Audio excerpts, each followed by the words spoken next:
Les conditions dans lesquelles les lettres étaient acheminées à leur destinataire sont suffisamment variées pour qu'il vaille la peine de leur consacrer un cours entier, qui est placé logiquement entre la phase de rédaction et celle de la lecture du courrier. Une étude a été publiée par Bertrand Lafont il y a 20 ans à ce sujet. Elle n'était pas tout à fait complète et surtout de nombreuses données supplémentaires sont disponibles depuis. Nous allons commencer par examiner la riche nomenclature décrivant le métier de messager, puis nous verrons comment coexistaient des porteurs investis d'une mission personnelle d'un côté, et puis par ailleurs un service de la Poste qui était chargé d'acheminer le courrier. Et nous terminerons en examinant quels dangers ces messagers pouvaient courir, en particulier en temps de conflit. Si l'on considère le vocabulaire employé pour désigner des messagers, on ne peut manquer d'être frappé par sa richesse. Plusieurs mots ou expressions sont attestés, et la question qui se pose, c'est de savoir dans quelle mesure ces mots sont synonymes ou, au contraire, s'ils apparaissent côte à côte et doivent donc être distingués comme renvoyant à des réalités différentes. Il faut donc analyser ce vocabulaire en contexte, et on peut distinguer quelques éléments d'opposition qui me semblent être l'angle d'approche le plus intéressant. Premièrement, différencier les messagers en fonction de leur statut. Le terme le plus fréquent est de loin celui de marchiprime.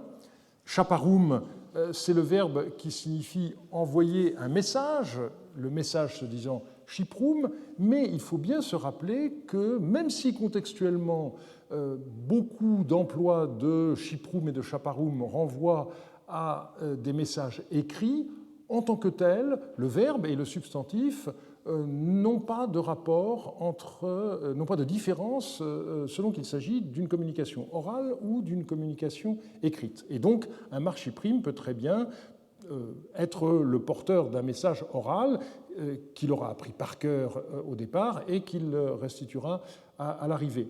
Donc, la présence d'un marchiprime ne suppose pas forcément l'existence d'une tablette. Et même lorsque le message était transmis sous forme de lettre écrite, le marchiprime n'était pas seulement chargé de transporter la tablette. Il devait être capable de discuter avec le destinataire de la lettre. On a de nombreux exemples de cela. Et c'est la raison pour laquelle on a parfois parlé à leur sujet d'ambassadeurs, ce qui pose néanmoins un problème, parce que la notion actuelle d'ambassadeur suppose une résidence permanente dans une capitale, et cela n'est que très rarement attesté à l'époque amorite. On a une variante, au lieu d'avoir marchiprime, on a chachipirtim, avec le pluriel chachipiratim, littéralement celui du message, et on ne voit pas, dans les différents emplois de ce mot, de différence avec marchiprime. Très différente est la situation du simple porteur de tablette, en acadien wabil tupim, qui désigne donc un simple facteur, et que l'on pouvait accessoirement charger au retour d'autre chose que d'une tablette. Par exemple, on a ce texte adressé à Mukanishum qui dit ceci: « Prenez connaissance maintenant de cette tablette de moi et confiez les outils à celui qui la porte. » Autrement dit, le porteur de tablette à l'aller transporte une tablette. Dans la lettre, il y avait comme ordre de livrer un certain nombre d'outils, et au retour, le personnage sera chargé non pas d'une tablette, mais de convoyer les outils en question. Il ne faut toutefois pas faire une différence trop marquée entre ces deux termes de marchiprime, messager, et de wabil tupim, porteur de tablette. Par exemple, une lettre de Yamtsum, qui était le commandant de la garnison mariotte dans la ville d'Ilan-Soura, en Syrie du Nord-Est, écrite au secrétaire de Zimrilim, comporte cette demande: « Envoie-moi rapidement mon messager par qui je fais porter des tablettes à mon seigneur, ne le retiens pas.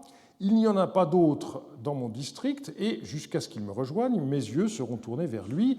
Et donc, vous voyez qu'il est question de mon messager par qui je fais porter des tablettes. Et donc, d'une certaine façon, les deux termes qu'on a tenté d'opposer ici se trouvent réunis. Deuxième critère de distinction, le mode de locomotion. Les textes mettent parfois l'accent sur la rapidité avec laquelle le messager se déplacera, et nous avons deux termes qui correspondent à cette situation. Le premier est celui de rakboum, qu'on peut traduire par cavalier. Il s'agit de gens montés le plus souvent sur des ânes. Les chevaux commencent à apparaître au XVIIIe siècle avant notre ère, mais de façon très limitée. Et on a par exemple une lettre de Boukakoum qui indique le passage de messagers de ce genre sur la route entre Babylone et Marie. 6 cavaliers de mon seigneur, ainsi que 2 cavaliers babyloniens, viennent de passer par ici. Ils étaient porteurs d'un message d'Ibalpiel, et on peut supposer que ce message était suffisamment urgent pour qu'on ait besoin de cavaliers pour le transmettre.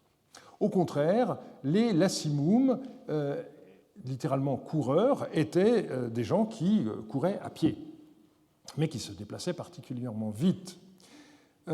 L'insistance sur la rapidité nécessaire apparaît dans pas mal de lettres. Par exemple, celle-ci qu'envoie Samétar au moment où il négociait une alliance avec le roi de Kourda.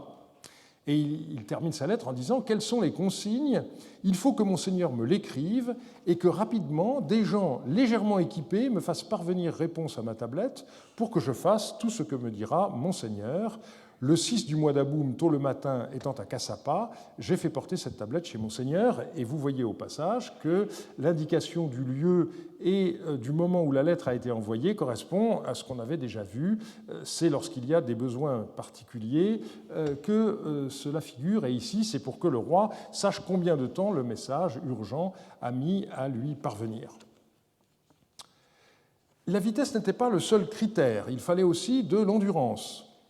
C'est ainsi que lorsque la ville de Razama était assiégée, Yamtsoum, toujours lui, rappela au roi les instructions qu'il avait reçues. « Monseigneur m'a écrit ceci. Écris-moi d'urgence toute nouvelle qui te parviendra. En outre, veille au choix du porteur de ta tablette, donc un wabil tupim, qu'il soit résistant. » Autrement dit, quelqu'un qui puisse aller non seulement vite, mais voilà, on est dans le cadre de plus qu'un marathon, parce qu'entre Ilan Soura et Marie, on a plusieurs centaines de kilomètres, donc quelqu'un qui vraiment doit pouvoir aller vite et tenir le coup.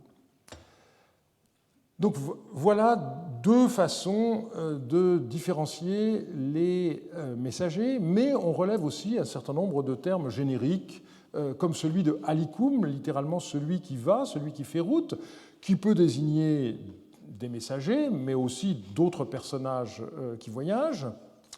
On a également le mot de Nashparum, qui est employé rarement dans les textes de Marie, et on ne voit pas très bien quelle différence ça peut avoir par rapport au simple marchiprime, mais on trouve ce terme sous le calame du gouverneur de Sagaratum, Yakimadou. Et c'est intéressant parce qu'il s'agit d'une affectation officielle. Naguère, lors du recensement, on n'avait pas mis à ma disposition de courrier Nashparum. L'année qui suivit le recensement, 3 hommes sont revenus à Sagaratum et se sont mis à mon service. Ces hommes amènent à bon port chez Monseigneur mon courrier. Donc c'est manifestement un autre terme équivalent ici à celui de marchiprime. Et puis il existe des termes spécialisés dont le sens est plus ou moins sûrement établi. Les choses sont claires en ce qui concerne le mot mutabritum. Il s'agit de quelqu'un qui est chargé de l'annonce d'un déplacement. L'annonce d'un déplacement, c'est quelque chose qui est obligatoire lorsque une caravane, un groupe de personnes va aller d'un royaume dans un autre. Il faut l'annoncer à l'avance par ce qu'on appelle donc en acadien un tabritum, et le mutabritum, c'est le messager qui est chargé de procéder à cette annonce. Un exemple, dans une lettre de Yassimel, Belchounou et moi, nous sommes rendus à Karana, et avant même notre arrivée à Karana, des gens chargés de m'informer du déplacement d'Ascouradou sont arrivés vers moi, et ils ont déclaré, et ainsi de suite. Donc ces gens chargés de m'informer du déplacement, c'est ainsi, par cette périphrase en français, que l'on traduit ce terme de mutabritum. Ce qu'on voit bien, par conséquent, c'est qu'il ne s'agit pas ici d'une forme de messager spécialisé, comme le sont les coureurs à pied d'un côté ou les cavaliers de l'autre, mais il s'agit d'un terme qui décrit un rôle particulier joué à l'occasion par un messager. Donc, n'importe quel messager peut être mutabritum, il devient mutabritum au moment où on le charge de faire une annonce de ce genre, et on verra tout à l'heure qu'il en va de même pour un autre mot qui est celui qui désigne les porteurs de bonnes nouvelles, les mubassirum. J'en viens à la question du service de la poste. Un texte inédit récapitule l'enrôlement, ce qu'on appelle en acadien la piquitum, des soldats effectués dans les jardins de Sagaratum le 8 du mois 12 de l'année 9 de Zimrilim, et c'est un document qui est doublement important. D'abord parce qu'il nous donne les termes qui désignent dans ce contexte des messagers, et on en trouve deux seulement, celui de Shashipiratim d'un côté et celui de Lasimou de l'autre. Mais l'intérêt principal de cette tablette, c'est de nous donner le chiffre des messagers qui sont mobilisés à un moment où Zimrilim part avec toute son armée en direction du royaume d'Alep pour apporter son aide au roi Yarimlim. Et vous voyez qu'on a 100 messagers du type Shashipiratim et 64 coureurs Lassimum. Ce sont des chiffres qui sont tout à fait inattendus. Jusqu'à présent, personne n'avait émis d'hypothèse quant au nombre de courriers ayant existé dans le royaume de Marie, mais c'est un chiffre qui est malgré tout tout à fait impressionnant. Alors, la question qui se pose, bien sûr, c'est de savoir s'il s'agit d'une situation exceptionnelle qui reflète le moment précis de ce départ en campagne ou pas. Eh bien, la réponse est non. Ces chiffres, en effet, peuvent être comparés avec un autre qui est limité au seul district de Sagaratum et qui montre l'existence dans ce district de 19 messagers Shashipirtim et de 22 messagers du type Lassimum. Nous savons qu'il y a dans le royaume de Marie 3 districts centraux, celui de Marie, la capitale, celui de Terka et celui de Sagaratum. On a 2 provinces périphériques, mais qui ne sont pas soumises au recensement. D'un côté, Katunan, sur le Rabour, et au contraire, sur l'Euphrate, en aval de Marie, la région du Souroum. Mais donc, ces recensements ne touchent que les districts centraux, et donc, si l'on fait une règle de 3, eh bien, on voit que si à Sagaratum on a 19 et 22, c'est un chiffre qui est, si on le multiplie par 3, on obtient à peu près le total de ce que nous indiquait la grande tablette générale. Et par ailleurs, on a un document administratif dans lequel le service des coureurs Lassimum donne le chiffre de 64, c'est-à-dire pratiquement le même que celui de la tablette dont j'ai parlé. C'est un texte malheureusement dont on n'a pas la date, il est possible qu'il corresponde au même moment.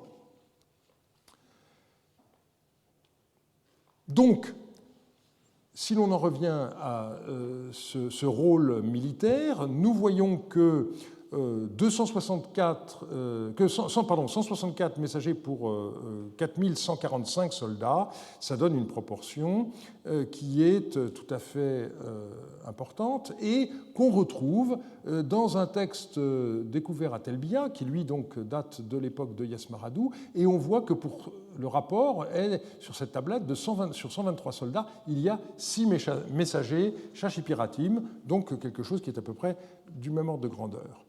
Autrement dit, le rôle militaire n'est nullement le résultat d'une situation exceptionnelle. on mobilise simplement les individus qui sont habituellement chargés du transport du courrier. Ce service de la poste semble avoir été exclusivement réservé au roi et à ceux qui étaient à son service, mais par ailleurs, on voit qu'il existait des détachements de coureurs dans les principales capitales qui étaient prêts à porter les lettres urgentes. C'est ce qui ressort en particulier d'une lettre du chef de musique Waradi Lichou, envoyée en mission à Alep, et qui écrit ceci: « L'expédition de Monseigneur va bien. Le jour où j'ai fait porter chez Monseigneur cette tablette de moi, je suis entré à Alep. Le jour où en personne je suis entré à Alep, on a donné des instructions au courrier, donc les lassimous, au service de Monseigneur qui réside à Alep, et on les a expédiés vers Monseigneur. » Donc apparemment, il y avait ce groupe de personnes qui étaient en attente, et dès qu'on leur donne l'ordre de partir avec une tablette, ils se dépêchent aussitôt. J'en viens maintenant à la question de la gratification des messagers, gratification à laquelle ils avaient droit en temps ordinaire, mais particulièrement lorsqu'ils étaient porteurs de bonnes nouvelles. Il était d'usage de donner une gratification à des messagers. En témoigne une lettre de reproche, vous me direz encore une, adressée par Samsiadou à son malheureux fils Yasmaradou, où le grand roi reproche à son fils ses gaspillages, et il ajoute « Lorsqu'un messager de moi montera chez toi, que lui donneras-tu? Pourras-tu leur donner argent blanc ou grain? Où se trouveront argent et grain de toi que tu pourras leur donner ?» Ce qui sous-entend donc qu'une rétribution en argent ou en nature était la norme lorsqu'on recevait des tablettes via un messager. Cette coutume donc générale de rétribuer les messagers, elle est battue en brèche lorsqu'un roi, décrivant la misère qui est la sienne, demande au roi de Mari de ne pas rétribuer le messager qui lui apporte sa tablette. Alors le texte est tout à fait amusant. C'est une lettre d'Ibaladou, le roi d'Ashlaka, qui écrit ceci: « S'il plaît à Monseigneur, il ne faut pas que Monseigneur donne un cadeau à mon serviteur. Voilà que j'avais emprunté 2 cycles d'argent et j'avais voulu les donner aux messagers de Monseigneur, mais ils n'ont pas accepté en disant « c'est trop peu ». Alors, on songe évidemment au problème de bakshish ou autre pourboire, n'est-ce pas? Si on donne trop peu, il y a des gens qui peuvent s'en offusquer et dire « non, non, non, non ». Et alors ici, l'affaire est retournée puisque du coup, le roi Ibaladou, vexé, demande au roi de Mari de ne rien proposer à son propre messager.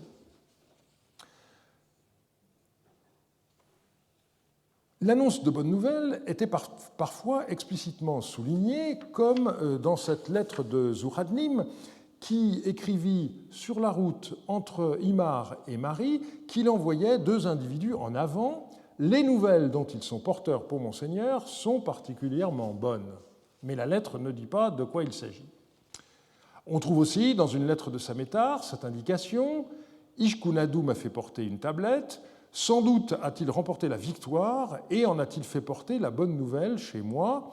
Mais ensuite, Samétar indique qu'il n'a pas ouvert la tablette, qu'il a fait suivre au roi directement, donc là il y a un suspense insupportable. Il existait donc, je l'ai déjà dit, un mot spécial pour désigner le porteur de bonnes nouvelles. C'est le mot mubassirum, qui est construit sur la même racine que le verbe bussurum, qui signifie apporter de bonnes nouvelles, et les bonnes nouvelles sont désignées par le terme bussurtum. De façon très étonnante, le dictionnaire de Chicago a traduit le terme de mubassirum simplement par messager, mais à partir des 3 mêmes références qui se figuraient dans le CAD, Fischer, dans un article paru il y a 25 ans, avait donné la bonne traduction, porteur de bonnes nouvelles. Si vous regardez aujourd'hui le site Archibab, vous pourrez trouver non pas 3, mais 13 références, et ça n'est pas complet, parmi lesquelles je relève notamment cette lettre d'Askoudoum. Les Mubassirum qui me sont arrivés de chez les Bédouins ont passé la nuit chez moi. Jusqu'à ce que ces Mubassirum m'arrivent, je ne voulais pas croire à cette nouvelle, mais maintenant ces gens ont continué leur route vers Monseigneur, que Monseigneur se réjouisse. Donc il y avait eu des bruits comme quoi une victoire sans doute avait été remportée. Askoudoum ne dit pas dans sa lettre de quoi il s'agit.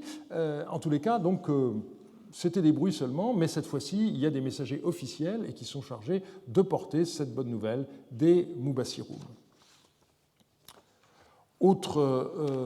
Alors, dans ce texte, au moment où Jean-Marie Durand avait publié la tablette, on n'avait pas beaucoup de références et il avait traduit Mubassirum par héros. Mais le terme de héros, depuis, est davantage documenté à Mari, et c'est le mot qu'on attend, celui de Nagirum. Donc ici, le contexte montre bien la connotation particulière de ce terme de Mubassirum. Simplement, donc, encore une fois, c'est un sens contextuel, c'est un messager, et il se trouve que ce messager porte des bonnes nouvelles. On trouve également dans les lettres de Tel Leilan récemment publiées 2 références. La première, j'ai écrit à Monseigneur par des messagers Mubassirum à propos de la victoire que Yakunachar a remportée.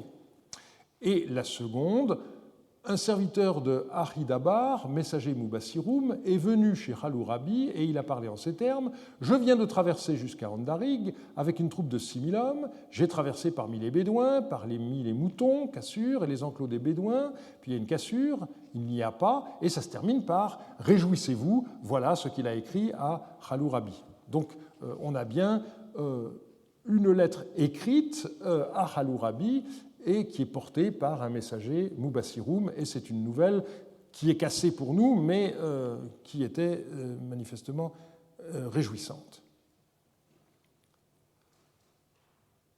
Donc, ce mot de Mubassirum a une connotation particulière en fonction du contexte. Alors évidemment, la question que vous vous posez, c'est: a-t-on un terme symétrique pour le porteur de mauvaises nouvelles ? À ma connaissance, ça n'a pas encore été identifié et rencontré. Et c'est tout ce que je puis dire dans l'état actuel de l'enquête. D'une manière qui ne vous étonnera pas, les porteurs de bonnes nouvelles étaient particulièrement récompensés, comme le montre ce document administratif, un anneau en argent pour le serviteur de Rayasumu qui a apporté une bonne nouvelle, Boussourtam. Et je relève au passage ce contre-exemple qui est d'autant plus intéressant. Dans une lettre, Ilish Nadi est venu chez moi m'annoncer une bonne nouvelle, et c'est le mot Boussurum qui est ici employé, mais j'étais sans doute préoccupé et j'ai oublié de lui donner un vêtement. Donc voilà, ça montre que normalement, il fallait absolument donner une rétribution à quelqu'un qui vous apportait une bonne nouvelle. J'en arrive au deuxième volet du cours d'aujourd'hui. La question de savoir quand est-ce qu'on a affaire à un système de relais ou quand est-ce qu'on a affaire à un système de porteur personnel. Nous verrons qu'il y a des cas où on confie la tablette à un individu qui fera tout le trajet et qui donnera la lettre directement au destinataire, mais que par ailleurs, il peut exister aussi un système de relais de poste, même s'il est encore rudimentaire. Le plus souvent, le porteur du courrier fait un aller-retour, comme le montre cette lettre, avec Sakkoum, le courrier Lassimum, qui t'apporte ma tablette, mets-le en route et renvoie-le chez moi. Donc il est question d'une autre personne qui va faire le trajet retour. Donc le courrier fera bien l'aller-retour entre expéditeur et destinataire. Mais parfois, le trajet est un peu plus compliqué, comme le montre cette lettre d'un certain Kunaniya. Abdoumadagan m'a fait porter une tablette. La troupe est rassemblée à Ziniyan. Il a dit, je saute la citation, fin de citation, il m'a envoyé son serviteur et ce message. À présent, je viens d'envoyer à Monseigneur le porteur de sa tablette qui était venu chez moi, que Monseigneur l'interroge. Autrement dit, on a un trajet triangulaire. Le porteur de tablette a été envoyé par Abdoumadagan à Kunaniya. Ensuite, Kunaniya l'envoie au roi Yesmaradou, et finalement, on peut supposer que Yesmaradou le renverra à Abdoumadagan directement. Bien souvent, on confie la tablette à des gens qui font le trajet de bout en bout et surtout qui connaissent bien le trajet. C'est particulièrement nécessaire quand il s'agit de traverser la steppe entre Catna et Mari, comme le montre cette lettre. Autre chose, 2 Tadmoréens, c'est-à-dire des gens de Palmyre, sont porteurs d'une tablette d'Ishriadou depuis Catna vers le roi, c'est-à-dire Samsiadou. Maintenant, je les ai envoyés chez Monseigneur, c'est-à-dire Yasmaradou, que Monseigneur les interroge et les envoie ensuite chez le roi. Le trajet est particulièrement difficile, puisque pour aller de Catna à Mari, on passe par, sinon le désert, au moins la steppe syrienne. Et on voit donc que c'est à des gens de Palmyre, qui est à peu près à mi-chemin, qu'on confie le soin d'acheminer le courrier depuis Catna jusqu'à Mari, et ensuite jusqu'à Shubat-Enlil, où résidait vraisemblablement Samsiadou au moment où cette lettre a été écrite. Un autre exemple, toujours à propos de la steppe entre Catna et Mari, 2 hommes de Nazala me sont arrivés disant « Nous sommes porteurs d'une tablette urgente, voici que je viens de les faire conduire chez Monseigneur. » Eh bien, la ville de Nazala a été identifiée depuis déjà longtemps. Il s'agit de l'oasis de Karyatayn, et on voit par conséquent que on est un peu plus près de Catna, et là encore, il s'agit de faire le trajet de Catna, sans doute en passant par Nazala, puis, ça n'est pas dit, mais certainement par Palmyre, et ensuite on arrive sur le Moyen-Euphrate à Mari. Certains textes nous révèlent l'existence de messagers spécialisés. Par exemple, Noursin écrit à Zimrilim depuis le royaume d'Alep, Yasmaradou, un serviteur de Hammurabi, il s'agit ici du roi d'Alep, qui va toujours comme envoyé chez Monseigneur. Donc ce messager Yasmaradou, il est chargé régulièrement de faire la navette entre Alep et Mari. Et donc il connaît particulièrement bien les interlocuteurs et c'est quelqu'un qui peut aider, bien entendu, à la discussion à distance entre les rois. Je passe maintenant à la question des relais.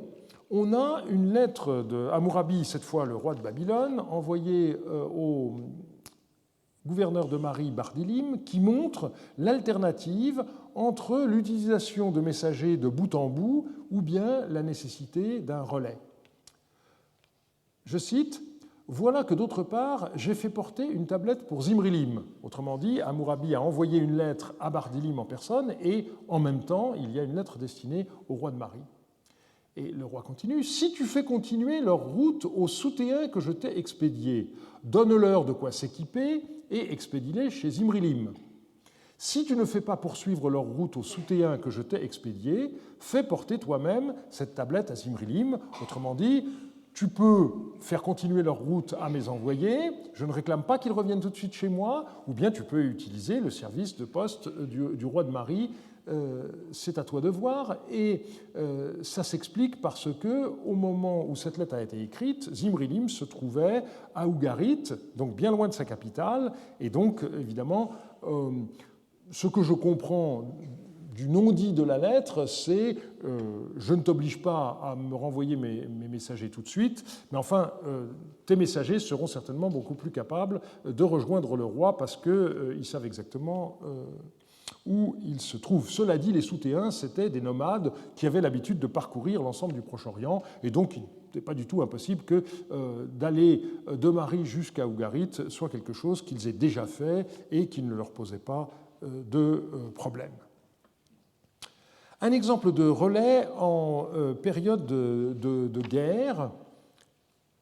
Maintenant, je te fais apporter une lettre qui est destinée à Ouaratsin, que des courriers à l'Ikoutoum la prennent et la portent à Ouaratsin, qu'ils prennent pour moi la réponse à cette lettre, fais-la moi porter. Donc on voit bien que le personnage à qui la lettre est adressée servira d'intermédiaire et les messagers feront de part et d'autre le trajet.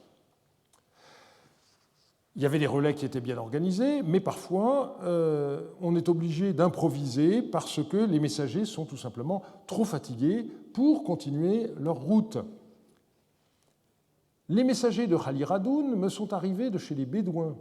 Ces hommes étaient épuisés, aussi les ai-je gardés, et la tablette dont on les avait chargés pour Monseigneur, ainsi que la tablette dont on les avait chargés pour moi, je les ai fait porter chez Monseigneur sous scellé.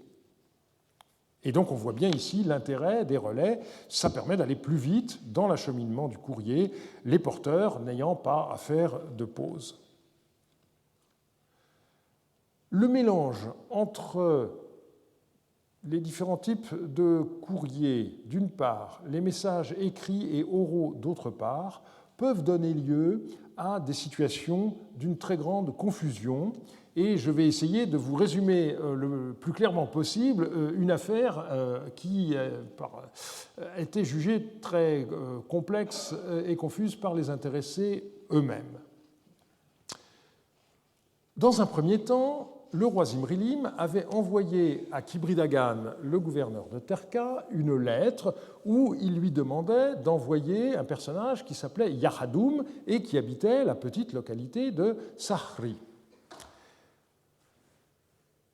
Deuxième moment, Kibri Dagan envoie 2 messagers à son voisin Yakimadou, le gouverneur de Sagaratoum, parce qu'en fait la ville de Sahri ne se trouve pas dans son district, mais dans le district voisin.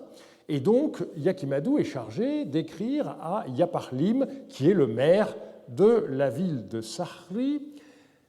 Et il semble qu'à ce moment-là, il y a eu un problème et que le nom de l'habitant ait été modifié, mais vous allez voir que c'est là tout le problème. Il semblerait qu'on ait demandé que ce soit un certain Yadiraboum, et non pas Yahadoum, ça se ressemble, mais ce n'est pas pareil, qui soit recherché. Alors, le Yaparlim répond en disant « Désolé, mais il n'y a personne du nom de Yadiraboum chez moi ».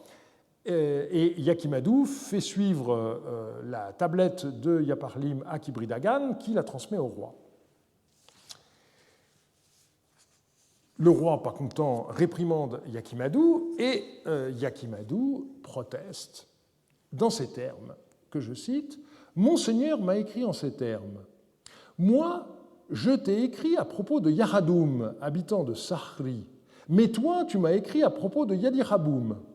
Voilà ce que Monseigneur m'a écrit. Aucun courrier n'est venu ici.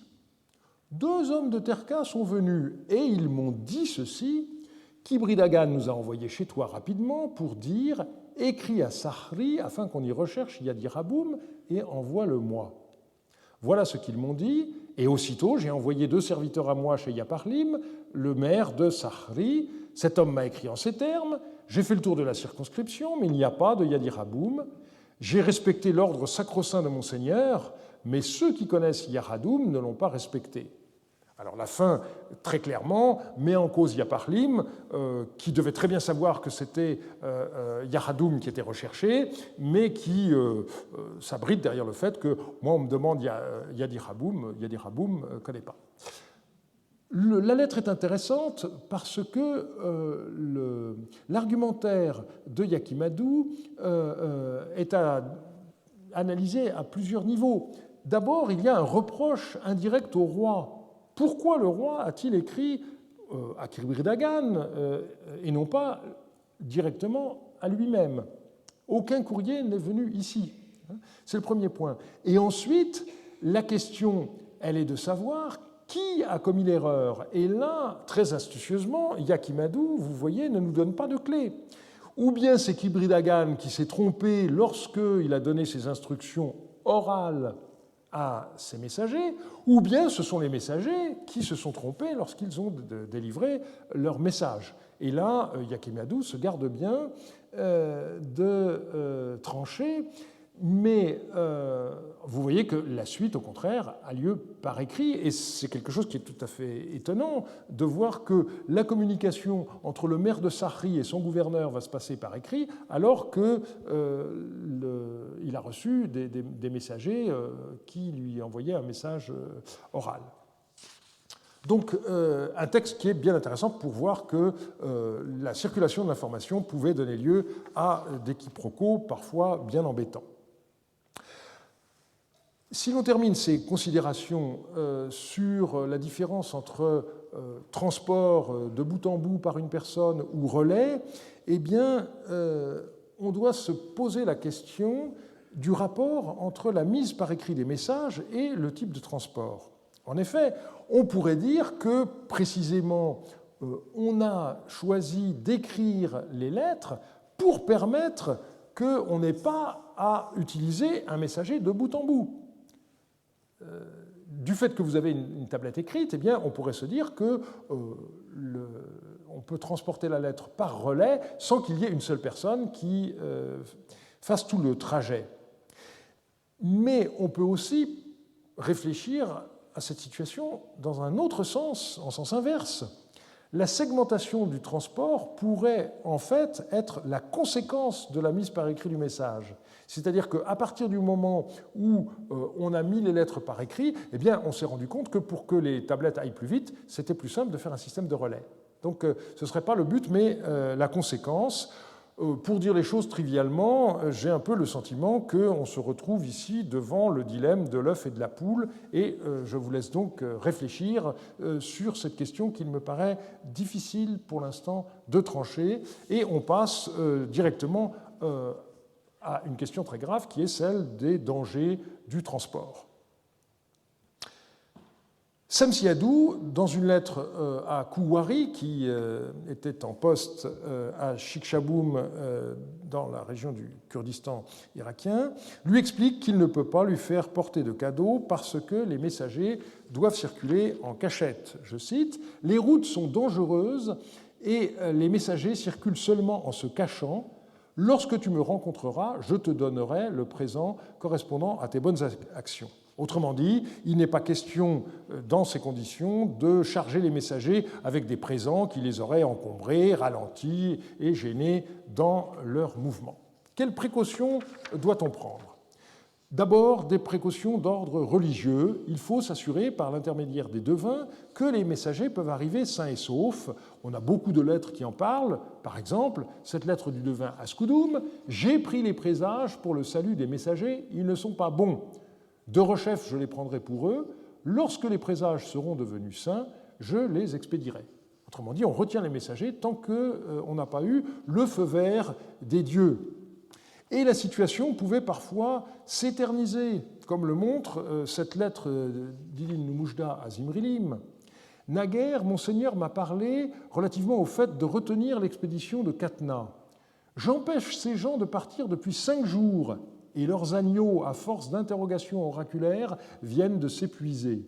Si cela agrée à Monseigneur, qu'il m'écrive, afin que ces gens ne soient pas empêchés de partir, ils sont dans le plus complet désarroi. Une caravane est partie il y a 3 jours, il faut que ces gens partent avec la prochaine caravane. » Donc des gens qui sont retenus tout simplement parce que les présages sont défavorables. Alors on voit que Idi Numujda demande au roi de passer outre, si cela agrée à Monseigneur, qu'il m'écrive afin que ces gens ne soient pas empêchés de partir. Et c'est quelque chose qui peut nous paraître un peu étonnant de se dire que le roi peut donner l'ordre qu'on passe outre au présage. Eh bien, on retrouve cela dans une lettre d'Ishmedagan à Yasmaradou. « Lorsque tu me feras porter cette lettre, donne des ordres stricts pour qu'on la fasse protéger durant le transfert. » C'est la fameuse lettre à laquelle j'ai déjà fait allusion qui doit décrire en détail une bataille qui a eu lieu. Fais prendre les oracles pour le salut des porteurs de cette lettre, ou bien que 30 de tes serviteurs les escortent jusqu'au fleuve et qu'ils retournent ensuite chez toi. Donc l'alternative nous paraît très curieuse. Ou bien on a des oracles favorables, ou bien on prend le risque de partir quand même, mais à ce moment-là, vous voyez qu'il y a 30 escorteurs, donc on prend vraiment des précautions. Le problème de la fiabilité des messagers se posait naturellement, et j'ai déjà cité un cas où la délivrance du courrier a donné lieu à une erreur. Je voudrais surtout souligner la discrétion à laquelle les messagers étaient tenus, et on voit que, dans certains cas, on peut parler de véritable trahison. Autre chose, au sujet de l'individu qui a servi de guide à Itsinabou, le messager des Chnounas, Monseigneur m'a envoyé le message suivant. « Cet individu a révélé à Itzinabu, messager des Shnouna, toutes nos décisions. Fais-le entrer à l'ergastule, donc une sorte de prison. Voilà ce que Monseigneur m'a écrit, je me suis renseigné à son égard, il n'est plus à Marie, j'ai donc aussitôt envoyé des ordres en bonne et due forme aux maires et à leurs lieutenants. Donc ici, ce n'est pas le messager qui trahit, mais son accompagnateur, il n'avait sans doute pas la conscience tranquille, puisqu'il a pris ensuite la poudre d'escampette, et on n'arrive pas à mettre la main dessus. Ça veut dire qu'il savait très bien ce qu'il faisait, et qu'il n'avait pas voulu prendre le risque de rentrer et d'être mis en prison.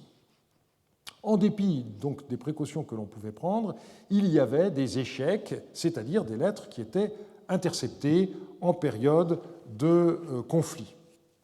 On voit parfois Zimrilim lui-même donner des ordres en ce sens. À propos d'Ascouradou, il s'agit du roi de Karana, Monseigneur m'a écrit en ces termes: pourquoi les tablettes d'Ascouradou continuent-elles de passer et ne les saisissez-vous pas? Voilà ce que Monseigneur m'a écrit. Donc ça revient à donner un ordre, ce type d'interrogation.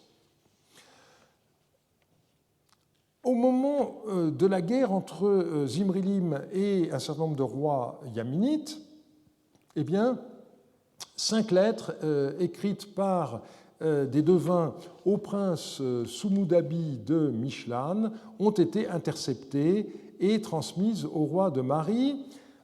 Les identifier n'a pas été évident parce qu'elles étaient écrites à Monseigneur, selon l'usage de l'époque, et c'est simplement parce que dans une de ces lettres, Zimrilim était mentionné par son nom en tant qu'ennemi que Jean-Marie Durand avait pu repérer ce cas, et c'était la première fois qu'on pouvait constater qu'on possédait dans les archives de Mari des lettres interceptées, et du coup, on s'est rendu compte qu'il y en avait toute une série d'autres qui n'avaient pas été repérées en tant que telles. On a vu Zimrilim donner l'ordre d'intercepter du courrier. On voit ici qu'il y a du courrier qui a bel et bien été intercepté et qui se trouve dans les archives de Mari. Mais Zimrilim a lui-même été victime de cette pratique, comme l'indique le gouverneur de Sagaratum, Yakimadou. C'est quelqu'un d'une localité qui s'appelle Nouabou qui a transmis au roi de Kourda une enveloppe contenant un message de Monseigneur. Et on est dans une période où il y a une hostilité entre les rois de Mari et de Kourda, donc on a bel et bien affaire à un détournement, une interception. Pour éviter cela, dans certains cas, le messager n'a qu'une solution, c'est de rebrousser chemin. C'est ce qu'indique Yassimel dans ce document. Concernant le fait que mon rapport a tardé à parvenir à Monseigneur, le pays a été en guerre et mon messager n'a pas pu passer. De ce fait, le présent rapport a été retardé jusqu'à maintenant. Ce qui est amusant, bien entendu, c'est que cette lettre n'est pas la première lettre qui a été envoyée. Manifestement, il y a eu une actualisation et une sorte de post-scriptum qui a été ajouté. Un cas d'interception intéressant montre que le messager ne portait pas seulement des tablettes. Dit à Sinenaya, ainsi parle Samiya. Précédemment, j'avais fait écrire une tablette, je l'avais remise à Aya Ahum et Ahum Lumu, et je les avais dépêchés. Mais en route, on s'est emparé d'eux. Maintenant, je viens de recommencer. J'ai fait écrire sur une tablette une copie du message antérieur, et je l'ai fait porter. Et je saute un passage, et ensuite vient cette indication pour nous intéressante. Naguère, j'avais remis 12 mines d'argent à Aya Ahum, et on vient de le piller en route. Autrement dit, le malheureux Aya Ahum, on lui a retiré non seulement les tablettes dont il était porteur, mais aussi l'énorme somme de 12 mines d'argent. Mais la lettre ne s'arrête pas là. Par ailleurs, Samsiya m'a envoyé le message suivant. Écrit chez Moutoukoumbri, l'intendant de Cabra, pour qu'il pourvoie la maison en grains, en céréales bouroum et en sésame. En fait, je venais d'envoyer des tablettes à Moutoukoumbri et Samsiya, mais on s'en est emparé.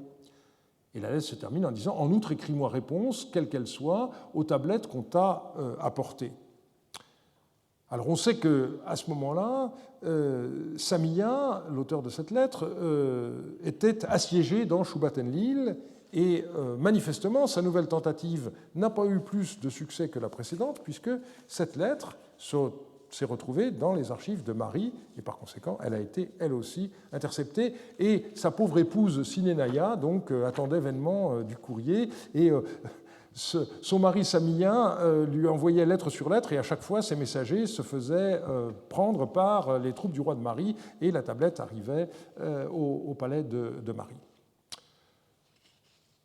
Jusqu'à présent, on a vu donc que c'était des messagers qui étaient interceptés. Mais par ailleurs, nous savons que les marchands disposaient d'un privilège qui leur permettait de circuler librement en temps de paix, mais aussi en temps de guerre. Et donc la tentation était grande, bien entendu, d'avoir recours à leurs services pour faire passer du courrier. Mais il pouvait arriver que ces marchands soient fouillés et que des lettres dont ils étaient porteurs soient confisquées. Par exemple, Meptoum a fait fouiller une caravane de marchands venus d'Eshnouna et il rend compte au roi en disant « Je les ai fouillés à la recherche de tablettes en me disant « Il n'est pas impossible qu'ils fassent passer des tablettes pour quelque part. » Il y a d'autres témoignages de cette pratique. Par exemple, une lettre encore inédite de Laoum à Yasmaradou qui écrit ceci « Les marchands qui portaient la tablette de Soumouépour, le roi d'Alep, à Eshnouna, transportaient de l'huile de bonne qualité, comme de la marchandise, ils la transportaient. J'ai donné des ordres stricts dans la région de Yablia et en amont, et ils ont pris ces hommes, ainsi que la tablette de Soumouépour qu'ils transportaient à Eshnouna. » Autrement dit, on a une caravane qui descend l'Euphrate. À présent, je fais conduire ces hommes et la tablette de Soumouépour à mon seigneur. Donc là, voilà un cas d'interception réussi. Une autre lettre de la même époque est tout à fait intéressante. Samsiadou voulait empêcher la tribu des Yaïlanoum d'avoir un contact épistolaire avec le roi d'Eshnouna. Et donc, il fallait arrêter tous ceux qui circuleraient sans autorisation. Le Yaïlanoum ne va pas manquer d'écrire au sire d'Eshnouna. Fais barrage. Fais-le tant du côté de la limite stépique que du mont Ébir. Installe des patrouilleurs. Fais prendre et entrer à l'Ergastule les messagers qui circuleraient sans demander l'autorisation ou les marchands qui circuleraient sans demander l'autorisation. Il est vraisemblable qu'ils vont se plaindre bruyamment. On doit quand même s'en emparer. Donc on voit les marchands qui vont protester de leur statut d'immunité, n'est-ce pas ? Et pas question, on les met quand même en prison, l'affaire est trop grave. Et ici, marchands et messagers sont soumis au même traitement. Et lorsqu'on a conscience de cette immunité des marchands, eh bien, on comprend mieux l'étonnement du roi de Katna qui ne reçoit plus aucune nouvelle de Marie et qui écrit ceci. « Depuis le jour où j'ai appris cela, j'ai perdu tout courage. En effet, il n'y a plus de messagers de toi qui montent vers moi depuis longtemps. La première fois, mon cœur n'avait pas porté foi à ces dires. Par la suite, mon cœur y a cru, étant donné qu'un messager de toi ne montait plus à moi. Déjà auparavant, lorsque les Touroukéens s'étaient livrés à des actes hostiles à l'intérieur du pays, vos messagers et les miens, vous les aviez retenus chez vous, vous ne laissiez même pas de marchands monter ici. Il n'y avait personne pour me renseigner. Aujourd'hui de même, les Touroukéens viennent d'interrompre le pas de mes messagers et celui des vôtres, aussi ai-je prêté foi à ces bruits. » C'est une période dramatique dans l'histoire du royaume de Haute-Mésopotamie, avec une révolte de ces Touroukéens. Et donc, la phrase qui m'intéresse ici, c'est « Vous ne laissiez même pas de marchands monter ici ». Donc, c'est le dernier point dans la rupture des relations et de la circulation des informations. Une lettre intéressante de Ménihoum rappelle au roi sa conduite antérieure. Il y a 2 ans, lorsque sont arrivées les tablettes du fils d'Amibadar depuis Eshnouna et qu'il tentait de les faire passer par l'intermédiaire d'un marchand de façon dissimulée, je me suis emparé de ces tablettes et elles ont été ouvertes. Et aussitôt après que je les ai entendues, je les ai envoyées chez mon seigneur. Yassidagan les a lues en même temps que moi. En écoutant la nouvelle contenue sur ces tablettes, j'aurais vraiment commis un crime de lèse-majesté. Et ensuite, il se sert de ce parallèle pour dire aujourd'hui, on m'accuse de collusion avec l'ennemi, mais j'ai bien prouvé à quel point je me conduisais bien. Les rois savaient parfaitement le risque qu'ils encouraient lorsqu'ils confiaient à l'écrit leurs messages, on y reviendra dans un prochain cours. Et Shadoum Laboua, roi d'Ashnakoum, pour se disculper d'accusations qu'il juge calomnieuses, énumère les fautes ou les imprudences qu'il aurait pu commettre. Et dans cette énumération, on a cette protestation. Ai-je écrit à une ville ennemie et a-t-on intercepté mes tablettes? Donc ça montre bien que la pratique était courante. Le dernier point qu'il nous faut maintenant voir, c'est la question de savoir si on doit laisser passer des messagers ou si on doit les retenir. Bertrand Lafont avait très bien expliqué la coexistence de deux types de mouvements de messagers, qui sont désignés par deux mots différents. On a d'abord le mot teritum, sur la même racine que le verbe terum qui veut dire s'approcher. Qu'est-ce que c'est qu'une teritum? C'est un groupe de messagers qui veulent rencontrer le roi, que la capitale de celui-ci soit leur but ultime ou seulement une étape dans un déplacement plus grand. Et cela s'oppose à l'étictum, qui est construit sur la même racine que le verbe etecum qui veut dire traverser. Une étictum, au contraire, c'est un groupe de messagers qui traversent un royaume sans désir de s'y arrêter. Mais dans ce cas-là, la question est de savoir quel est le rapport du roi qui les envoie avec le roi dont ils traversent le territoire et qu'ils ne souhaitent pas rencontrer. Et dans certains cas, ces rapports sont loin d'être bons. Du coup, ces messagers peuvent être arrêtés en route. Et c'est ce que montre, parmi bien d'autres, cette lettre adressée par Hammurabi, qui était sur le Moyen-Euphrate au niveau de l'île de Beijan, en aval de Hanat, l'île de Sapiratum dans l'Antiquité, qui écrit à Meptoum, qui est le responsable de la région. Autre chose, Yapiradou et deux serviteurs, messagers d'Ishmedagan, 3 messagers babyloniens, un messager arapréen, 2 messagers, le nom de la ville est perdu, porteur d'un ours, m'ont rejoint venant d'Achour. Ils se dirigeaient vers Babylone. Autrement dit, on a affaire à un mouvement qui est un mouvement nord-sud, qui traverse le territoire du Souroum, mais il ne demande pas à s'arrêter. Ils sont retenus à Sapiratum par 2 vers moi. Écris-moi ce qu'il doit en être. Tant que tu ne m'auras pas fait porter une réponse à ma lettre, je ne laisserai pas ces messagers aller à Babylone. Fais-moi porter rapidement une réponse à ma lettre. Donc ce Hammurabi a peur que dans une période de tension entre Ishmedagan et le roi de Mari, eh bien, il puisse y avoir une demande d'aide militaire envoyée au roi de Babylone et par conséquent, il veut des instructions. On pourrait multiplier les citations de ce genre, mais il nous faudra passer à la dernière étape, à savoir la lecture des lettres, et je vous remercie de votre attention. Après avoir étudié les conditions dans lesquelles les lettres étaient mises par écrit, puis transportées, il nous faut logiquement aborder le dernier volet de notre enquête, les modalités selon lesquelles les lettres étaient lues. Nous verrons d'abord, de manière générale, comment se posait le problème de la lecture, et ensuite la façon dont les rois prenaient connaissance des lettres qui leur étaient adressées par d'autres rois. Et la semaine prochaine, nous compléterons le tableau en étudiant la lecture par le secrétaire royal du courrier qui était adressé par les fonctionnaires et d'autres personnes que les rois. La technique de la lecture et l'identité des lecteurs sont des questions rarement abordées dans la littérature assyriologique. Et pourtant, les archives de Mari livrent quelques informations importantes à ce sujet. Lorsque quelqu'un lisait une tablette à autrui, il la lui faisait écouter. On emploie le verbe shemum, écouter, au factitif, ce qui donne shushmum. Et donc, celui qui prenait connaissance de la lettre qui lui était adressée, qu'il la lise lui-même ou qu'il se la fasse lire, l'écoutait, shemum. On a affaire, dans tous les cas, à une lecture à voix haute.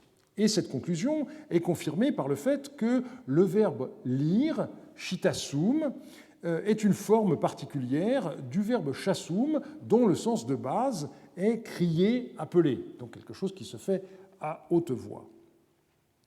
Et donc on voit que, paradoxalement, En Mésopotamie, l'écriture ne servait pas à la lecture telle que nous l'entendons. Le destinataire d'une lettre l'écoutait, l'écrit n'était que de l'oral figé. Ce phénomène n'est pas propre au genre épistolaire, c'était le cas de toute la littérature. Songeons en particulier à tous les hymnes qu'on peut avoir et qui étaient récités, psalmodiés, selon des modalités qui sont plus ou moins bien connues. Il y a malgré tout un texte qui peut faire penser que certains scribes pratiquaient la lecture silencieuse.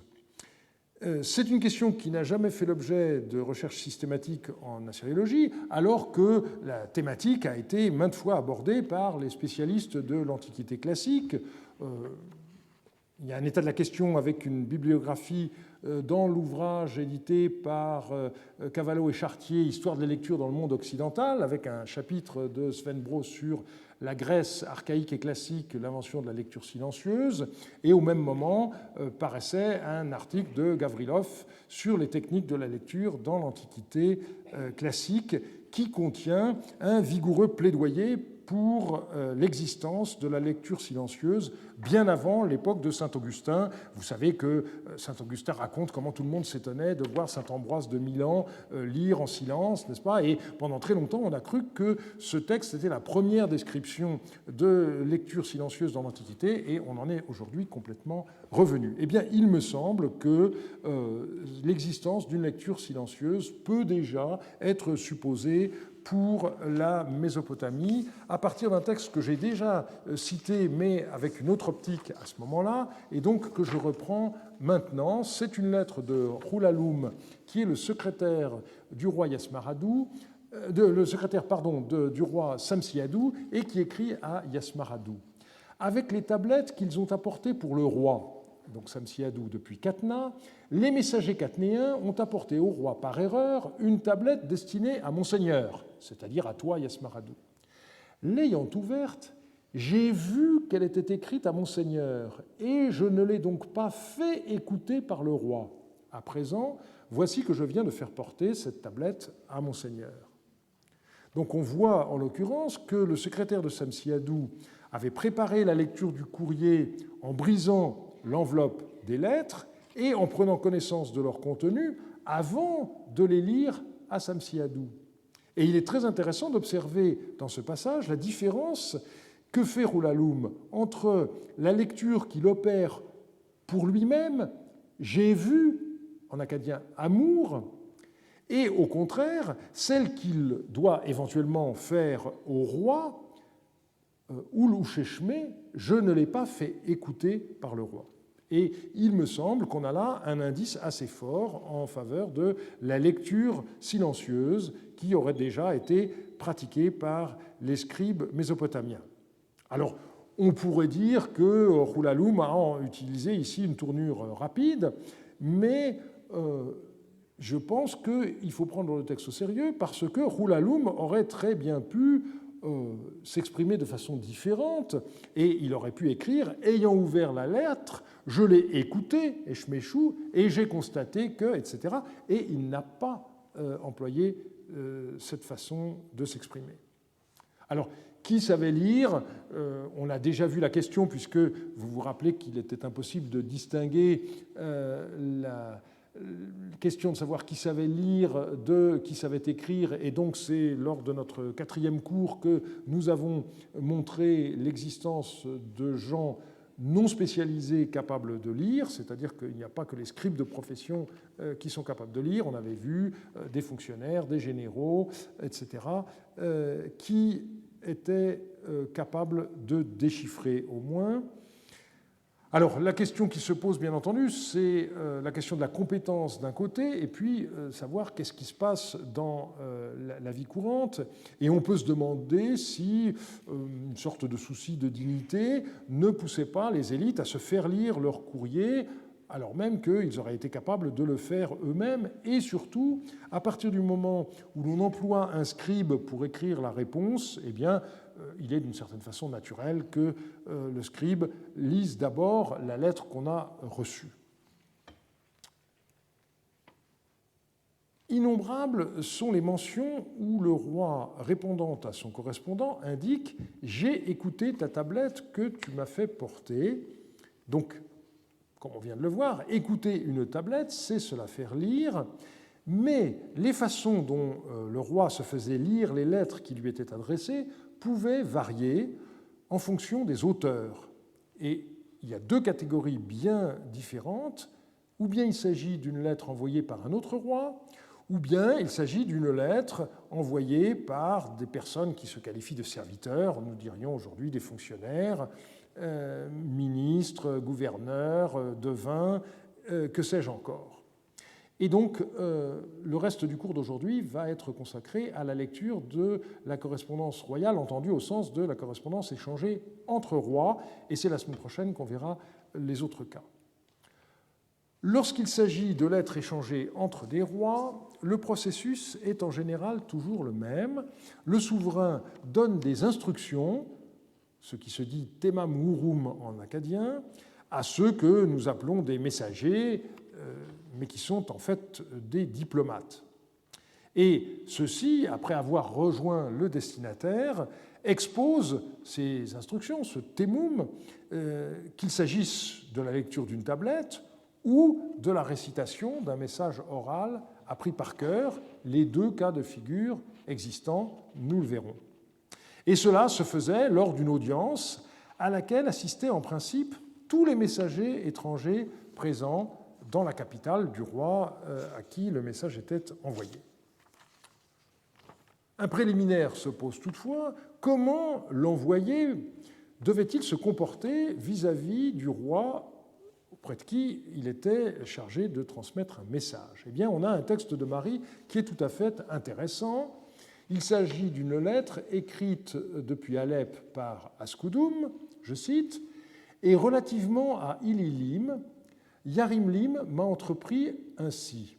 Il ne faudrait pas qu'on lui fasse des ennuis à propos de prosynèse ou prosternation. Yarimlim a en effet tenu ces propos.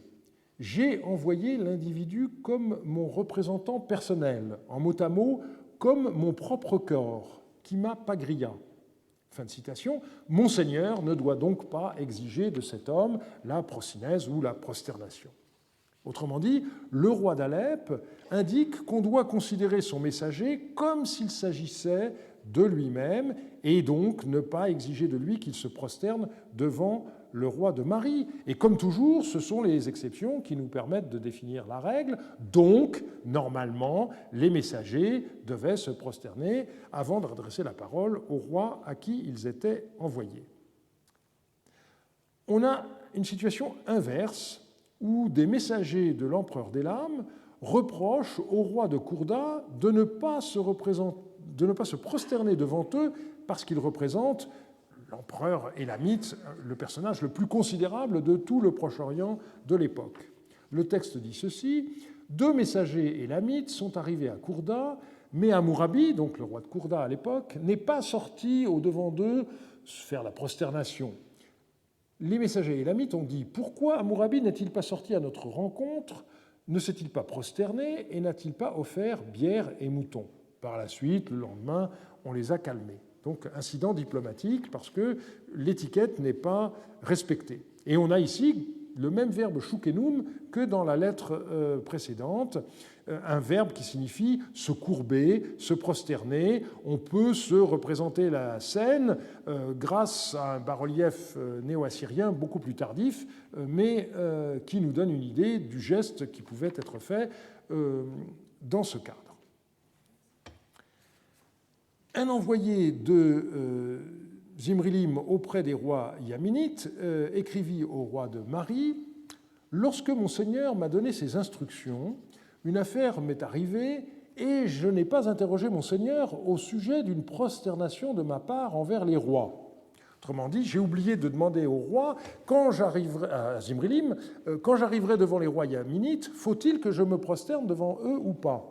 Et donc, il poursuit sa lettre, « Il faut que mon seigneur m'envoie un message, dans un sens ou dans un autre, par un de ses coursiers, donc c'est urgent, afin que j'écrive à mon seigneur ce qu'il en est du fond de l'affaire. » Autrement dit, il ne veut pas rencontrer les rois auprès desquels il a été envoyé en mission tant qu'il ne reçoit pas des instructions. Ces rois yaminites, ils se sont rebellés contre Zimri-Elim, et donc la question est de savoir est-ce qu'on leur fait sentir que, puisqu'ils sont des rebelles, on ne se prosterne pas devant eux, ou est-ce qu'au contraire on juge que pour les apaiser, pour faire en sorte qu'ils rentrent dans le droit chemin, si on se prosterne, eh bien c'est un geste qui permet d'améliorer les relations. C'est recevoir au Grand Trianon une puissance étrangère, avec l'idée que peut-être ça servira à améliorer les relations. On est dans cet ordre de considération. Et comme souvent, donc, ce sont des exceptions qui permettent de connaître la norme. L'usage dans le Proche-Orient d'époque amorite voulait qu'on se prosterne devant un roi de premier rang, qu'il s'agisse d'un messager étranger ou d'un roi de rang inférieur. Et donc les messagers, après avoir salué conformément à l'étiquette, participaient à l'audience royale au cours de laquelle les différents messagers lisaient eux-mêmes la tablette dont ils étaient porteurs. On a un texte encore inédit qui montre que l'enveloppe était brisée devant le roi destinataire du message, pour lui garantir que le message qu'on allait lui lire, c'était bien celui qui était dans l'enveloppe scellée au nom du roi expéditeur. La scène suivante se passe dans le palais de Kourda. Imgur Shamash a apporté chez Bounou Ishtar, c'était le roi de Kourda au moment de la rédaction de cette lettre, une tablette du prince, c'est-à-dire le roi d'Eshtuna, avec son sceau. Il l'a fait écouter à Bounou Ishtar, et voici ce qui était inscrit sur la tablette, et ensuite on a une citation. Il faut manifestement comprendre une tablette avec son sceau comme une tablette sous enveloppe scellée. C'est un raccourci. En l'occurrence, nous n'avons pas de regret à avoir que cette tablette n'ait pas été retrouvée. Elle a été ouverte à Kourda, donc de toute façon, on ne pouvait pas espérer la retrouver à Mari, mais nous avons une enveloppe au sceau du roi d'Eshtuna Ibalpiyel qui a été retrouvée sur le site de Tel Harmal et qui nous permet de connaître le sceau du roi d'Eshtuna de cette époque-là. Un exemple d'audience est décrit par Ibalpiyel. Alors là, il faut faire attention, cet Ibalpiyel-là, c'est le représentant de Zimri-Elim à Babylone, à ne pas confondre avec le roi d'Eshtuna homonyme. Et cet Ibalpiyel évoque l'envoi d'un messager par Meptoum, qui était, je l'ai déjà dit, le responsable de la région du Souchoum, le long de l'Euphrate, entre Mari et le royaume de Babylone, région qui était en même temps limitrophe du royaume d'Eshtuna, donc une région extrêmement importante. Et Ibalpiyel écrit ceci: un serviteur de Meptoum a apporté une tablette chez Hammurabi, donc à Babylone, et nous, à savoir les mariotes présents à Babylone, sommes entrés en sa présence. Le serviteur de Meptoum lui a raconté les allées et venues du roi d'Eshtuna dans le haut pays même, et il lui a dit ceci relativement à l'armée du Yamrad: 10 000 hommes de troupes du Yamrad viennent de quitter la ville de Toutoul, on attend 10 000 hommes du Zalmakoum, ils ont pour direction l'Idamaratz afin d'affronter Atamroum. Voilà ce qu'a raconté le messager de Meptoum, et Hammurabi a dit ceci. Donc le texte est intéressant puisqu'il nous montre bien que le serviteur de Meptoum apporte la tablette et qu'il en donne lui-même lecture, et que les messagers des autres puissances qui sont là à ce moment-là, eh bien, assistent à la lecture de ce message. Alors, dans un cas particulièrement délicat, on a un envoyé de Zimri-Elim auprès du roi d'Alep Yarim-Lim qui insiste sur sa fidélité au message dont il a donné lecture après en avoir pris connaissance. Donc c'est le barbier du roi d'Arish-Libour qui écrit ceci: la tablette que mon seigneur avait fait porter chez moi, destinée à Yarim-Lim, j'en ai pris connaissance. Le message de mon seigneur, tel qu'il était inscrit sur la tablette, je l'ai exposé point par point devant Yarim-Lim et à Plahanda, qui est le roi de Carchemish et qui se trouvait à ce moment-là à Alep. Il pouvait arriver que le roi, destinataire du message, interrompe les messagers et de façon quelquefois un peu brutale. On a une scène absolument extraordinaire qui est rapportée dans ARM 26.2 384. Je me rappelle encore la jubilation avec laquelle j'ai déchiffré cette tablette il y a 30 ans et qui a été publiée dans ARM 26 sous le numéro 384. La scène se passe à Babylone. Les messagers d'Ishmedagan commencent par exprimer les plaintes du roi Ishmedagan qui les a envoyées concernant le fait que Hammurabi ne lui ait pas envoyé de troupes alors qu'ils prétendent qu'il en a envoyé à d'autres rois. Et arrivé à ce point de leur message, eh bien, on a ceci. Hammurabi leur a répondu ceci. « À qui ai-je donné des troupes? Dites, dites !» S'étant approché, il a répété 5 ou 6 fois sa question, les forçant à dire « Tu as donné des troupes à Tamroum ?» Et Hammurabi leur a répondu « Quelle troupe ai-je donnée à Tamroum? C'est une troupe de 300 ou 400 hommes seulement que j'ai fait conduire à Tamroum. » Et la troupe, et puis malheureusement ensuite, il y a une lacune. Donc on voit, n'est-ce pas, Hammurabi qui s'approche. Alors, évidemment, ce type de notation nous frustre complètement parce qu'on voudrait savoir est-ce qu'il était assis sur son trône, et on aurait aimé, par exemple, que l'auteur de la lettre nous dise « Se levant de son trône, Hammurabi s'est approché », mais comme toujours, on a des notations implicites. Tout le monde savait bien comment se passait une audience. Zimrilim n'avait pas besoin qu'on lui dise que s'étant approché, ça voulait dire s'étant levé de son trône. Mais voilà, c'est ce que nous pouvons supposer, mais qui n'est pas dit de manière explicite. Et la lettre est loin d'être finie. Hammurabi leur a répondu « Pourquoi cachez-vous le reste de votre message? Dites-moi votre message en entier. » Ils ont dit ceci, et puis là, malheureusement, il y a une cassure, et Hammurabi reprend la parole. « Il y a sûrement une autre nouvelle dont vous êtes porteur. » Eux de dire « Non, nous n'avons pas caché un rapport secret que ton serviteur t'aurait envoyé. Ne nous fais pas violence, notre Seigneur s'étend sous tes pieds comme une carpette.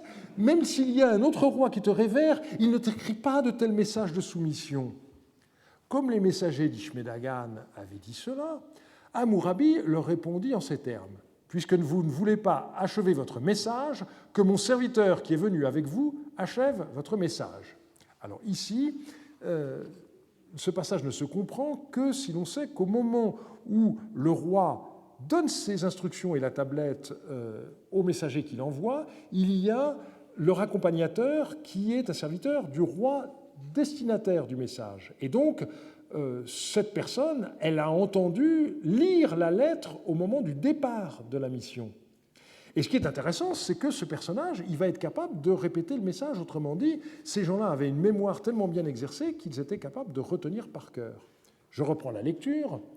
Hammurabi a convoqué son serviteur qui était venu, avec eux, donc, les messagers d'Eshna, et il a dit « Puisqu'ils ne veulent pas achever le message dont ils étaient chargés, à ton tour, toi, achève leur message. » Le serviteur d'Hammurabi, qui était venu avec eux, vint, après qu'il eut répété le message que les messagers d'Ishmedagan avaient délivré, entre parenthèses, il n'était pas présent jusqu'à présent, donc jusqu'à ce moment-là, donc il est capable de le faire parce qu'il a retenu le message, il le compléta en ces termes « Zimrilim, à qui tu me fais écrire en tant que fils, cet homme n'est-il pas mon serviteur? Il ne demeure pas sur un trône élevé, je n'ai donc pas écrit de salutation élevée. » À ces mots, Hammurabi s'écria « Quel scandale !»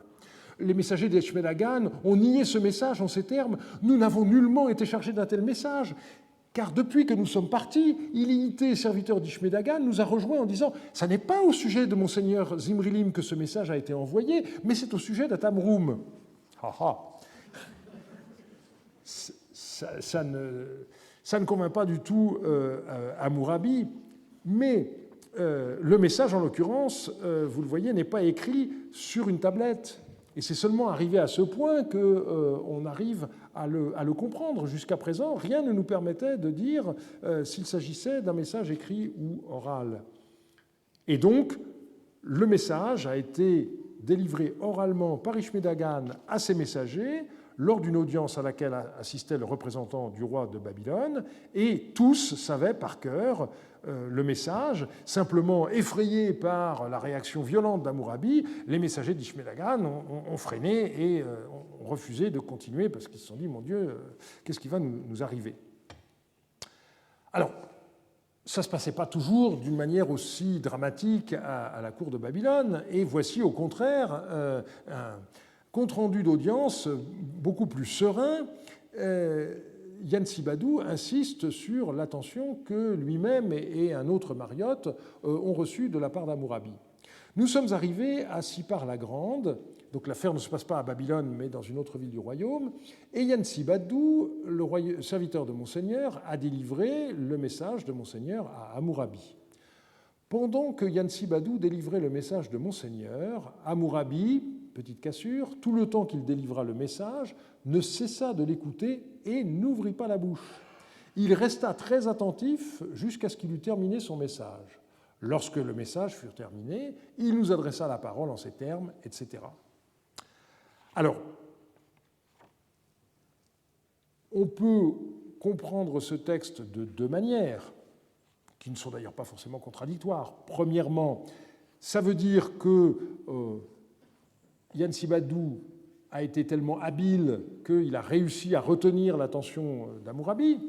C'est une façon de se faire valoir que d'écrire un tel compte-rendu, c'est bien possible, mais l'insistance sur l'attention d'Hammurabi et le fait qu'il a attendu jusqu'à la fin avant de prendre la parole montrent que les interruptions devaient quand même être le cas le plus fréquent. Et donc ceci nous permet de nous imaginer la façon dont les choses se passaient. C'est pourquoi, dans certains cas, en fonction de l'atmosphère de la rencontre, eh bien, les messagers gauchissaient plus ou moins les propos qu'ils étaient chargés d'exprimer. Alors, on voit aussi qu'ils pouvaient donner des informations complémentaires. Dans cette lettre, on nous dit « On m'a apporté une tablette scellée au nom d'Ibaladou. Le serviteur d'Ibaladou m'a donné en outre cette information orale, littéralement, il m'a parlé par la bouche. » Donc on voit bien le côté complémentaire, tablette et puis information orale. À Babylone, la pratique des mariottes auprès d'Hammurabi semble avoir été un peu particulière. Pendant les années où Zimrilim y avait des représentants permanents, eh bien, c'était eux qui étaient chargés de transmettre les messages qui étaient apportés par des messagers. Et Ibalpiel, donc, qui était à la tête des troupes mariottes qui sont restées en Babylonie pendant quelques années, écrit ceci. « Avant que n'arrive la tablette de Monseigneur, j'avais multiplié les demandes pour qu'il, c'est-à-dire Hammurabi, envoie une troupe nombreuse et des barques. Maintenant, la tablette de Monseigneur est arrivée, et voici ce que j'ai dit à Hammurabi. Comme ton frère te l'a demandé par lettre, envoie troupes et barques pour qu'il puisse prendre ses dispositions. L'ennemi est proche. Voilà ce que je lui ai dit, et lui m'a fait cette réponse-ci. » Et ensuite, on a la citation de la réponse. Donc on voit bien la distinction qui est faite entre les propos qu'Ibalpiel tient, je dirais, de sa propre autorité, en quelque sorte, et puis les propos ensuite qu'il tient à Hammurabi en fonction de la lettre qui est arrivée depuis Marie et qui donne, bien entendu, à ce qu'il dit, beaucoup plus de force. Ce passage ne permet pas de savoir qui a lu à Hammurabi la lettre de Zimrilim, mais Ibalpiel reproduit le commentaire qu'il a fait de sa propre initiative après la lecture de la tablette.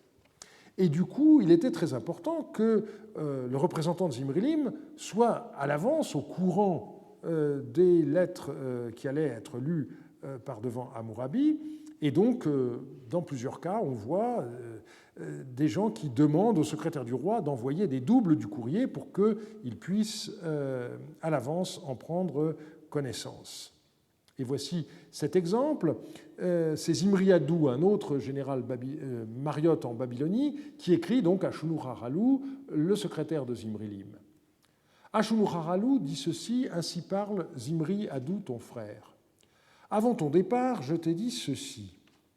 Fais-moi porter la tablette du roi et le coffret particulier qui doivent aller à Babylone, et fais-moi porter aussi la copie de la tablette qui doit aller chez Hammurabi, afin que là-bas, je puisse fournir une réponse appropriée. Donc on voit bien le souci. Si je sais le courrier qui va être lu, je pourrais me préparer à tous les cas de figure. À présent, la tablette du roi et le coffret particulier ne sont pas encore arrivés. Fais porter chez moi les tablettes du roi et le coffret particulier qui doivent aller à Babylone, ainsi que la copie de la tablette de Hammurabi. Et si la copie de la tablette ne me parvient pas, là-bas, je ne pourrai rien faire. Donc, on insiste bien sur l'importance de cela. En une occasion, une missive contenait des informations secrètes. Et il se trouve que, outre Ibalpiel, deux autres dignitaires mariotes eurent connaissance de cette lettre. Ils étaient sans doute présents au moment où Ibalpiel s'est fait lire à voix haute la tablette, et Ibalpiel est inquiet à l'idée que ses deux collègues puissent divulguer à l'extérieur le contenu de cette lettre. Et ça n'est pas la seule fois que Ibalpiel se montre un maniaque du secret. Et une autre de ces lettres est encore plus détaillée sur la façon dont le courrier de Zimrilim était transmis au roi de Babylone. Je cite : « Lorsque les tablettes de Monseigneur, que Monseigneur avait fait porter à l'attention de Hammurabi, me sont arrivées, la salutation, Shulmum, envers Hammurabi et les instructions orales, Wurtum, une fois reçues, nous sortîmes. C'était le petit matin lorsque nous arrivâmes à la porte du palais. Les plantons faisaient entrer un messager du roi de Kourda. Il est entré avec nous. J'arrivais à tenir séparé le messager du roi de Kourda de la suite de Laoum et Tel-Pichamash et autres serviteurs de Monseigneur, eux tous. Moi-même et Zimri Adou, comme, afin de dire quelque chose à Hammurabi, nous nous étions rapprochés de lui, il se trouva qu'Isharlim, Muturatkim, Rimadou, serviteur d'Ishmedagan, qui participe au conseil secret, se tenait devant lui. Voici comment je l'entrepris, etc. Alors ici, on a ensuite le discours que Ibalpiel prononce en présence de ces trois généraux d'Ishmedagan qui sont nommés Isharlim, Muturatkim et Rimadou, mais sans que le messager du roi de Kourda puisse l'entendre. J'arrivais à tenir séparé le messager du roi de Kourda. Donc on est dans une période où il y a des troubles entre Kourda et Mari, et donc le souci principal d'Ibalpiel, c'est que le roi de Kourda ne sache pas ce qui s'est passé. Si je reviens au début de ce passage, il y a quelque chose d'extrêmement intéressant, puisque en plus des lettres, on nous dit que le Shulmum est indiqué, et en même temps des indications orales, Wurtum. Et ce terme de Shulmum, ça désigne ici les formules de salutation dont je vous rappelle qu'elles n'étaient alors pas mises par écrit. Quand nous avons vu les bénédictions, nous avons vu que dans les lettres entre particuliers c'était écrit, mais qu'elles étaient toujours absentes des lettres royales. Eh bien, en réalité, c'est certainement parce qu'elles étaient très développées, mais que pour économiser l'espace, eh bien, on ne jugeait pas nécessaire de les écrire. Et là, c'est une différence essentielle avec l'étiquette qui gouvernait la rédaction de la correspondance royale à l'époque médio-babylonienne. Si vous regardez les lettres retrouvées à El Amarna, par exemple, il y a des lettres dans lesquelles plus que toute la face de la tablette est remplie par des salutations, puisse tout aller bien pour Monseigneur, pour sa femme, pour ses dignitaires, pour ses chars, pour ses chevaux, enfin, la liste ne s'arrête pas, et puis des protestations également. Cette fois et cette fois, je me suis prosterné aux pieds de Monseigneur. Quand on écrit au pharaon, ça vaut mieux. Donc ça prend une place considérable. Tout ça, n'est-ce pas, ça ne figure pas par écrit. Et ce passage permet de comprendre ce que j'ai déjà cité dans une autre lettre de Zimri Adou. Les messagers d'Atamrum sont arrivés et en remettant leur rapport, ils dirent une première fois « Ainsi parle Atamrum ton serviteur » et une autre fois ils dirent « Ainsi parle Atamrum ton fils ». En remettant leur rapport, ils font vraiment un beau mélange. Ceci ne s'explique que si ce type de salutation n'était pas écrit. Dans un certain nombre de cas, la lecture des messages ne se faisait pas lors d'une audience ouverte, mais en secret. On connaît ainsi les plaintes de Yamtsum lorsqu'il n'était plus admis au conseil secret de Rayasumu et donc qu'il n'entendait plus les nouvelles apportées par les messagers étrangers. Ce conseil secret, c'est le terme de pirishtum, littéralement secret, qui sert à le désigner. Et donc, il est bien évident que dans un cas de ce genre, il y a deux interprétations. Soit c'est un problème personnel qui oppose le roi étranger et le représentant Mariotte, ou bien il y a un véritable problème diplomatique. C'est difficile en l'occurrence de le savoir, mais Yamtsum explique une fois que Rayasumu refuse même de se faire lire en sa présence, y compris les lettres envoyées par Zimrilim lui-même. Monseigneur, donc non seulement les lettres envoyées par d'autres rois, mais même les lettres de Zimrilim. Monseigneur a fait porter une tablette à Rayasumu. Monseigneur m'a écrit ceci, qu'on ouvre la tablette devant toi, encore une fois, ça veut dire qu'on l'extrait de l'enveloppe, et écoute-la. Il, c'est-à-dire le roi Rayasumu, a reçu la tablette, mais je n'ai pas pu écouter le contenu de la tablette. Donc c'est le point le plus grave, n'est-ce pas, une façon d'insulter le représentant d'un roi étranger, et Yamtsum, évidemment, vivait cela extrêmement mal. Mais il est loin d'être le seul à devoir affronter des situations de ce genre. On le voit, par exemple, à Andarig, vers la fin de la mission de Yassimel. Donc Yassimel, on l'a déjà rencontré plusieurs fois, était le chef de la garnison mariotte auprès d'Atamroum à Andarig, et à un moment donné, Atamroum part rejoindre Hammurabi qui assiégeait Larsa, et manifestement, il change à ce moment-là d'allégeance et il devient non plus allié de Zimrilim, mais allié d'Hammurabi de Babylone. Et du coup, Yassimel, régulièrement, n'est plus convié à des audiences lors desquelles les messagers babyloniens donnent les nouvelles à Atamroum. Et dans une autre lettre, le général Yassimel signale, en sens inverse, que le roi de Kourda entretient en secret des relations avec Ishme-Dagan, et il décrit ceci dans ces termes. D'autre part, des messagers d'Ishme-Dagan résident à Kourda, ils se succèdent continuellement chez Hammurabi, qui est le roi de Kourda de l'époque, et ces messagers, on les cache aux yeux des messagers de Monseigneur. Alors que normalement les audiences sont publiques, et bien là au contraire, on a affaire à des audiences qui s'opèrent dans le secret et en essayant même de faire en sorte que les représentants de Zimrilim ne soient pas conscients qu'ils sont écartés de telles audiences. On a un très grand nombre de mentions de ce genre qui montrent bien qu'on est ici au nœud des relations diplomatiques. Alors, dans un registre un peu différent, on doit se rappeler les lettres dans lesquelles Samsiadou indique assez régulièrement à Yasmaradou en présence de qui sa lettre doit être lue.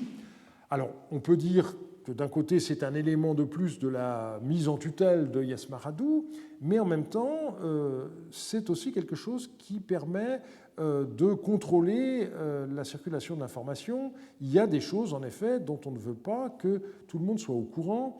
Et le cas le plus étonnant, se trouve dans une lettre qu'Ishme-Dagan a envoyée à son frère. Il écrit ceci. « Je t'ai envoyé une petite tablette accompagnant cette tablette-ci. Écoute cette tablette-là, et que les serviteurs qui se trouvent là-bas, Etellum, Asirum, Shumshuliter, Mutupinarim et Muturatkim, en prennent connaissance. Autrement dit, ces 5 personnes vont écouter la lecture de la lettre, mais Ishme-Dagan poursuit que seuls Isharlim et Apanadou prennent connaissance de cette tablette-ci. Alors là, si on réfléchit un petit peu à la façon dont les choses vont se passer, on comprend que le secrétaire de Yasmaradou aura forcément pris connaissance de la lettre avant qu'il la lise à Yasmaradou, et donc c'est lui qui va ensuite organiser les choses. Il y a 2 tablettes arrivées en même temps. La petite, qui est la moins détaillée, elle sera lue devant Yasmaradou et puis tous les autres, mais la tablette ARM 480 ne sera lue que devant Yasmaradou, Isharlim et Apanadou. Un autre exemple de lecture de tablettes secrètes est rapporté par Yassimel. Toujours lui. Donc, dans un premier temps, le général avait annoncé à Zimrilim qu'il avait bien reçu les tablettes secrètes que Zimrilim avait envoyées à Hrimdiya, qui était le régent du royaume en l'absence de Atamrum, au moment où Atamrum était en Babylonie, comme je l'ai dit, mais qu'il n'a pas pu communiquer le contenu de ces lettres à Hrimdiya. Il indique ensuite qu'il a pris toutes les mesures nécessaires pour que le secret ne soit pas divulgué, et un peu plus tard, il a pu remplir sa mission et il en rend compte à son maître dans une lettre qui est rédigée au nom de Hrimdiya et de Yassimel, parce que tous les deux étaient les destinataires de la missive de Zimrilim, dit à notre Seigneur, ainsi parlent Hrimdiya et Yassimel, tes serviteurs. Et ensuite, la lettre se poursuit à la première personne, donc on voit bien que c'est en fait Yassimel qui est l'auteur réel de la missive. J'ai fait entendre à Hrimdiya la tablette secrète que notre Seigneur m'a fait porter. Et donc, j'avais cité déjà ce passage à propos de la question de la lecture. Il est manifestement clair que le général Yassimel était capable de lire lui-même le courrier, et on comprend pourquoi, dans des situations de ce genre, il faut pouvoir se passer de la médiation d'un scribe. Et la question qui se pose, que j'avais déjà posée, c'est de savoir si cette lettre elle-même n'a pas été écrite en personne par Yassimel. Donc, si nous résumons ce qui a été dit à propos de la lecture des lettres envoyées par les rois, on voit que ce sont les messagers du roi, expéditeurs d'une lettre, qui en donnaient lecture au roi destinataire dans une audience publique, sauf cas particulier, lorsqu'on écarte certains messagers, mais ceci peut poser des problèmes diplomatiques. Et vous aurez remarqué que dans aucun des cas que nous avons vus aujourd'hui, dans aucun de ces cas, le secrétaire du roi qui reçoit la lettre n'apparaît. Nous verrons en effet la semaine prochaine que son rôle consistait à lire le courrier ordinaire du roi, c'est-à-dire celui qui était envoyé par les gouverneurs et autres fonctionnaires, et la façon de procéder dans ce cas-là était tout à fait différente, et c'est donc ce que nous verrons la semaine prochaine. Je vous remercie de votre attention.